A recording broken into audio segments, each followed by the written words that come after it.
सभी को जय हिंद दोस्तों, आप सभी का हार्दिक स्वागत है जय हिंद रिएक्शंस पे।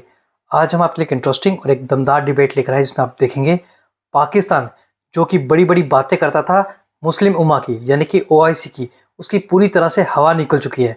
जहां पे यूएई ने पाकिस्तान से ना सिर्फ 3.5 अरब डॉलर वापस मांग लिए बल्कि पाकिस्तानियों को लात मार के बाहर भी निकाल रहा है। और पाकिस्तानियों को इस बात से चिढ़ हो रही है कि यूएई और भारत के रिश्ते इतने जबरदस्त हो रहे हैं कि प्रधानमंत्री मोदी यूएई का विजिट भी कर रहे हैं। तो इसी मुद्दे पे आप देखेंगे पाकिस्तान के मशहूर पत्रकार आरजू काजमी को, जिनके सामने होगा पाकिस्तानी एनालिस्ट कमर चीमा, जो कि हमेशा की तरह भारत का नाम सुनते ही रोने लगेगा। तो ये वीडियो काफी इंटरेस्टिंग होगी, आपको बहुत कुछ जानने को मिलेगा और मजा आएगा। तो इसे अंत तक देखें और चैनल पे नहीं है तो चैनल को सब्सक्राइब कर दें। तो चलिए पहले ये वीडियो देखते हैं और अंत में इसके बारे में बात करेंगे।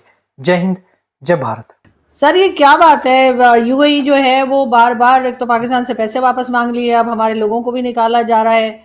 और वीजा के लिए भी तरह तरह के रिस्ट्रिक्शंस जो हैं वो यूएई की तरफ से। क्या यूएई नाराज है पाकिस्तान से क्योंकि पाकिस्तान ईरान का साथ दे रहा था जिस वक्त यूएई के ऊपर अटैक्स चल रहे थे, इसलिए कि हर बात जो है वो यूएई से ही स्टार्ट हो रही है। यहाँ तक कि कई कंपनीज भी कही जा रही हैं कि शायद उसमें से भी पैसा निकाल लिया जाएगा, जिसमें पीटीसीएल भी शामिल है।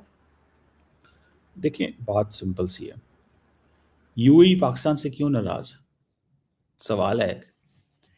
पहली बात, जब यूएई ने इजराइल के साथ ताल्लुकात इस्टेब्लिश किए, अब्राहमिक अकॉर्ड किया, तो क्या यूएई ने पाकिस्तान से पूछा? नहीं पूछा। क्या पाकिस्तान को कोई इतराज होना चाहिए इससे? नहीं होना चाहिए। ये यूएई का अपना एक सॉवरेन डिसीजन है ना, किस मुल्क से ताल्लुक रखता है, किस मुल्क से ताल्लुक नहीं रखता। इसी तरह पाकिस्तान का भी ये सॉवरेन डिसीजन है कि हम क्या करते हैं क्या नहीं करते। ये तो नहीं है कि अब जी आप इजराइल से ताल्लुकात इस्टेब्लिश कर लें और आप कहें कि जनाब पाकिस्तान जो है ना इसको हम आप वो करेंगे, टाइट करेंगे। हमने अच्छा, सऊदीज ने इसराइली अमारातियों को क्या कहा? आपने हमारे साथ अच्छा नहीं किया, आपने अकेले ये फैसला कर लिया, आपको जीसीसी से पूछना चाहिए था। अमारातियों ने नहीं पूछा। अब हमें क्यों टारगेट किया जा रहा है? सिंपल सी बात है जी, आप ईरान के पीछे पड़ जाएं, आप ईरान को टाइट करें, आप ईरान के खिलाफ हो जाएं। भाई हम ईरान के खिलाफ क्यों हों? क्यों हम ईरान के खिलाफ हों? पहले तमाम जीसीसी ममालिक पाकिस्तान के रोल की तारीफ कर रहे हैं, दुनिया पाकिस्तान के रोल की तारीफ कर रही है, एक अकेला यूएई के कहने पे हम पीछे हट जाएं। वाई? जरा यूएई को भी इस लॉजिक को समझना चाहिए ना। यूएई के ऊपर हमले हो रहे हैं because UAE is a partner of Israel. UAE Israel का पार्टनर है, इसलिए ईरान ने हमले किए हैं ना। 2800 जो अटैक किए हैं वहां पे, ड्रोन मारे हैं, जो भी किया है उन्होंने, वो किस लिए किया है? बिकॉज वो समझते हैं कि इजराइल का फैक्टर है इसके अंदर। अब यूएई कहता है कि मेरे इजराइल से अच्छे ताल्लुकात हैं, इसकी वजह पे मेरे ऊपर हमले हो रहे हैं और तुम मेरे साथ खड़े हो जाओ और ईरान के खिलाफ हो जाओ। भाई क्यों हो जाए हम? आपने क्या जो फैसला किया इजराइल के साथ खड़े होने का वो हमसे पूछ के किया? आपकी आज़ाद खारजा पॉलिसी है, हम उसको सपोर्ट करते हैं। आप इजराइल से ताल्लुक बनाएं, जिससे मर्जी बनाएं, बनाएं ना बनाएं, ये हमारा मसला ही नहीं है। It should not be our concern. लेकिन ठीक है, हमने 3.5 बिलियन डॉलर आपके देने थे, दे दिए, कोई बात नहीं। आपको नहीं अच्छा लगा, आपने प्रेशर डाला, पाकिस्तान ने वापस कर दिए, यही चीज थी ना। अब क्या पनिशमेंट है? पनिशमेंट है जी आपके लोग निकाल देंगे। ठीक है, ओके, आपकी चॉइस है, हम क्या कर सकते हैं। तो वो जो पाकिस्तान से अरबों डॉलर गए हैं इलीगल, वो तो आपने अंदर समेट लिए हैं, उनका तो कोई नहीं किया। अभी मलक रियाज गया 6 अरब डॉलर लेके, उसके बारे में बातें हो रही हैं, उसका क्या करना है? वो तो आपने फौरन समेट लिया, अंदर रख लिया है। और जो जो लोग वहां पे आपके लिए कंट्रीब्यूट कर रहे हैं, काम कर रहे हैं, जो आपके यहाँ कंट्रीब्यूट कर रहे हैं, आपकी सड़कें बना रहे हैं, आपके पुल बना रहे हैं, आपके एयरपोर्ट बनाए हैं, आपकी एयरलाइंस पे काम कर रहे हैं, आपका मुल्क चला रहे हैं, उनको आप निकालते हैं क्योंकि ये पाकिस्तानी है या इनके नाम जो हैं वो शियों वाले हैं। आज वो मैं एक रिपोर्ट देख रहा था, एक न्यू लाइन्स मैगजीन की एक खातून है, उसने रिपोर्ट की है। तो मतलब मुझे तो इस चीज़ की समझ नहीं आ रही। यूएई के पास सिर्फ ये है कि पाकिस्तान कमज़ोर है, पाकिस्तान को जो है ना प्यूनिटिव मेजर लिए जाएं, इसकी इकोनॉमी तबाह की जाए, इसको फाइनेंशियली टाइट किया जाए, तो ये वक्त तो गुजर जाएगा, ये वक्त तो गुजर जाएगा मैडम। लेकिन यूएई को इस चीज को समझना पड़ेगा ना कि ऐसे नहीं चीजें, पाकिस्तान ऐसे डरेगा क्या? तो सर यूएई ने अगर ऐसा किया है तो अगर उनके इसराइल के साथ टर्म्स बने तो उसमें इसराइल ने अभी तक हमारे साथ कोई ऐसा अटैक तो हमारे ऊपर किया नहीं है कि मिसाइल दाग दी हो हमारे ऊपर, जबकि ईरान ने तो ऐसा किया है कि मिसाइल फेंके उसके ऊपर या मिसाइल फायर किया है यूएई के ऊपर। लेकिन हमारे लोग यूएई को सजा क्यों नहीं देते सर?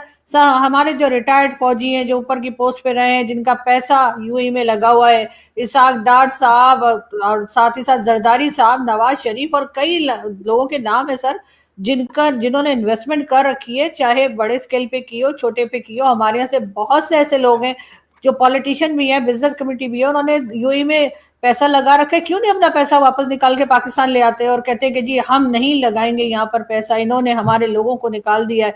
सर ये वाली बात जो है या ये वाली गुस्सा, ये वाली गैरत हमारे लोगों के अंदर क्यों नहीं आती कि लाओ जी इन्होंने ऐसा किया है हमारे मुल्क के साथ, हमारे मुल्क के आम शहरी के साथ, जो बेचारे वहां मजदूरी कर रहे हैं या आम सी कोई जॉब कर रहे हैं, उनको ऐसा कर रहे हैं, हम इनका जो बिलियन ऑफ डॉलर्स हमने लगा रखे हैं हम वो वापस ले लेंगे। ऐसा क्यों नहीं करते हमारे लोग?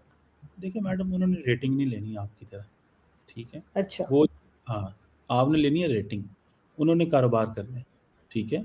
और वो लोग बड़े रैशनल फैसले लेते हैं।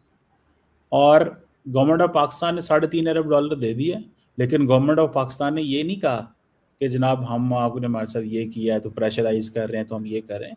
सारे फैसले रेटिंग्स के लिए नहीं किए जाते। जहाँ रेटिंग लेनी सर होती है सर जो पैसे वापस किए वो सऊदीया से लेकर दिए हमने, अपने पल्ले से तो हमारे पास कुछ था नहीं सर। उस वक्त अपनी कंट्री नहीं होती सामने, जब उस वक्त पैसा आ रहा है, अगर वहां इन्वेस्टमेंट की और फायदा हो रहा है तो हमारे लोग गए भाड़ा में, जिनको निकाला जा रहा है। उस वक्त आप कह रहे हैं रेटिंग ली जा रही है। सर मैं एक बात पूछ रही हूँ आपको, उसमें रेटिंग की क्या बात आ गई? देखिए मैडम, मैं आपको वही समझाने की कोशिश कर रहा हूँ जो आपकी नज़ारी बातें नहीं समझ रहे। सवाल सिंपल सा, सवाल ये है, ये जंग कब शुरू हुई? 2 महीने पहले। पैसे कब मांगेंगे? 1 महीना पहले। आप कह रही हैं कि जो कुछ है वो फटाफट समेट के वापस आ जाए 15 दिनों में, ठीक है? सर अनाउंस तो कर दे, मैंने ये तो नहीं कहा, दिन तो मैंने बताया नहीं। मैं कह रही हूँ ये कहते हैं हम इन्वेस्टमेंट निकाल लेंगे, एक स्टेटमेंट तो दे दे कि पाकिस्तान अपनी सारी इन्वेस्टमेंट निकाल लेगा यूएई से। मैडम आप, अच्छा वो निकाल रहे हैं, वो पीटीसीएल से निकाल रहे हैं, वो लोगों को निकाल रहे हैं, वो सब कुछ कर रहे हैं। पीटीसीएल तो सरकारी इदारा है ना हमारा, उधर से वो निकाल रहे हैं। लेकिन अगर हम निकालेंगे तो हम रेटिंग ले रहे हैं। मैडम अगले दिन मैंने आपके साथ शो किया, आपने अपनी खाला का जिक्र किया, 15 साल बाद आपने एक वाकया कोट कर दिया जिसका उधर ताल्लुक भी नहीं था। आप अपना ताल्लुक अपनी खाला से खराब नहीं करती। 15 साल पहले जिनके यहाँ आप गई थी, तो आप समझती हैं जिसने अरबों डॉलर उन्होंने क्या मेरा बिगाड़ा जब मैं खाला से खराब कर लूं? खाला तो पेंट वाले का बता रही थी, मुझे थोड़ी उन्होंने रोटी बंद कर दी थी। मेरी रोटी बंद कर दी होती अगर मुझे उन्होंने दुबई बुला के, तो मैंने तो वहां लड़ जाना था। मुझे पता है ना, अब आपको बुरा लगा ना। देखें, आपकी खाला का जिक्र आपने 15 साल बाद कर दिया कि उसको ये काम खराब कर दिया, वो कर दिया। आपने अपनी खाला को पूरे नंबर दिए कि भाई मुझे दोबारा बुला लेना वहां पे, ठीक है? अब अगर कोई और बंदा जिसका आप अपना ताल्लुक खराब नहीं करती चक्कर के सिलसिले में, और वो जो नहीं, वो पेंट वाले की बात हो रही थी, उसमें मेरे ताल्लुकात क्यों खराब होंगे? मुझे ये बता दीजिए, क्या मैं पेंट करने गई थी उनके घर में? अरे मेरे ताल्लुकात किस लिए खराब होते? मुझे ये लॉजिक समझ नहीं आई आपकी कि उनके घर के पेंट वाले के साथ आप मेरा कनेक्शन क्या जोड़ रहे हैं कि मेरे ताल्लुकात खराब हो जाते हैं? ओ भाई, आपने इजराइल, ईरान, यूएई, अमेरिका के बैलिस्टिक मिसाइल के बीच में पेंट वाले को लेके आ गई, ठीक है? जो असल लड़ाई, जो सुने ना, जो पूरी खित्ते के अंदर इतने इतने बड़े मिसाइल चल रहे थे और न्यूक्लियर जंग का खतरा था, आपने अपनी खाला के घर में आए हुए पेंट वाले बंदे को बीच में ले आई और आप कह रही हैं कि उसको बीच में कहां से ले आए? तो क्या किए? मैडम बात सुनो, सिंपल सी बात है। जो पैसा होता है ना, पैसा, वो ऐसे नहीं उसके बारे में बात की जाती। अब क्या होगा? हालात खराब हुए ना, आइंदा लोग केयरफुल रहेंगे इन्वेस्ट करने में, and then step by step आप चीजें करते हैं। ये नहीं है लोगों ने नुकसान तो नहीं करना, ठीक है? तो अब लोगों को पता चल गया है ना कि यूएई पाकिस्तानियों के साथ एक डिस्क्रिमिनेटरी अप्रोच रखता है, फॉर इंस्टेंस, लोग केयरफुल हो जाएंगे। देखिए, आपने ऐसे नहीं करना होता कि, फॉर एग्जाम्पल, मिसाल के तौर पे आपको मैं मिसाल देता हूं, अफगानिस्तान के यहाँ पे लोग थे इलीगल, जिनका यहाँ पे बिजनेस, पैसा था। अफगानी नहीं चाहते पाकिस्तान से साथ ताल्लुकात खराब, जो सोसाइटी लेवल है। क्यों? बिकॉज उनका पैसा फंसा हुआ था यहाँ। तो जो पैसा होता है, अब जब पैसा लग रहा था तो तब तो आपने लगा दिया, जब आपको पता हालात खराब हो गए तो स्टेप बाय स्टेप आप पीछे हट जाएंगे या ताल्लुकात बेहतर हो जाएंगे, या एक पता चल गया कि यार फ्यूचर के अंदर ये चीजें नहीं चलने वाली, we need to find more destinations. For instance आजकल ये बातें शुरू हो गई हैं कि देखें जी, पाकिस्तान और तुर्की के ताल्लुकात जो हैं वो ज़्यादा अच्छे हैं, लोग अपना पैसा तुर्की ले जाएंगे, सिंपल सी बात है। लोग अपना पैसा सऊदी अरब ले जाएंगे, लोग अपना पैसा और वापस ले आएंगे, लोग अपना पैसा कहीं और ले जाएंगे। इन केस देखें, पैसा वहां जाता है जहां पे पैसे को सिक्योरिटी मिलती है, या पैसा वहां जाता है या तो सर पैसे ये वाले लोग पैसा पाकिस्तान क्यों नहीं लाते सर? ये क्या बात हुई कि मतलब अगर कोई मेरे मुंह पे थप्पड़ मारे तो मैं 2 महीने के बाद उसे जवाब दूं? मैं तो उधर ही मुंह तोड़ के फेंक दूंगी। तो सर यहाँ पर जो है वो होना तो ये चाहिए कि अगर यूएई ने आपके लोगों को निकाल दिया है, आपके पाकिस्तान में मौजूद कंपनीज के लिए वो कह रहे हैं कि हम उसमें से पैसा अपना बाहर निकाल रहे हैं, 26% शेयर है उनके पीटीसीएल में, तो आप उसके लिए कह रहे हैं कि अभी हम देखेंगे, अभी हम सोचेंगे। अरे कुछ लोग मतलब एक स्टेटमेंट तो दे दें कि पाकिस्तान का जो पैसा वहां पर है वो पाकिस्तान में ले आएंगे, तुर्किया मत ले जाइए, सऊदिया मत ले जाइए। क्या पाकिस्तान में पाकिस्तान का पैसा महफूज नहीं है? क्या यहाँ पर उनको फायदा नहीं होगा, प्रॉफिट नहीं होगा, जो ये हर वक्त पैसा बाहर ले जाने की बात होती है? देखिए मैडम, मैं इसमें ज़्यादा बात नहीं कर सकता।